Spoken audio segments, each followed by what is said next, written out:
भूकंप की जानकारी के लिए वैज्ञानिक तमाम तकनीकों का उपयोग करते हैं। धरती की सतह पर भूकंप आने के बाद इंसानों को इसका एहसास होता है। लेकिन क्या आपको पता है कि इंसानों से पहले ही हाथियों को भूकंप की जानकारी हो जाती है? आखिर ऐसा कैसे होता है, आइए आपको बताते हैं। आपको ये जानकर हैरत होगी कि भूकंप आने से पहले हाथियों के व्यवहार में बदलाव हो जाता है। उन्हें पहले ही भूकंप का आभास हो जाता है, जिसके बाद वे अपने साथियों को भी सतर्क कर देते हैं। भूकंप में मुख्यतः 3 तरंगे होती हैं, जिन्हें प्राइमरी यानी कि P, सेकेंडरी यानी कि S और लव यानी कि L वेव कहते हैं।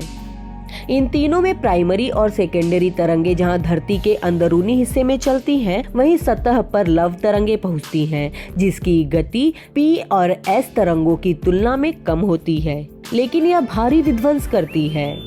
इंसानों को जहां L तरंगों का ही एहसास होता है, वहीं हाथी धरती के अंदरूनी हिस्से से आ रही P तरंग को भी महसूस कर लेते हैं।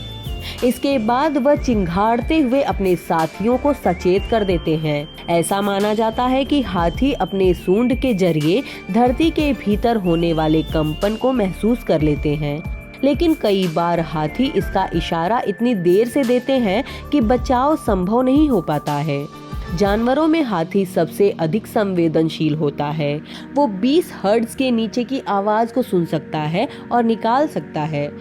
वो सबसे पहले P वेव को पहचान लेता है और अपनी सूंड से अलार्म कॉल कर 15 किलोमीटर दूर तक अन्य हाथियों को भी सूचित कर देता है।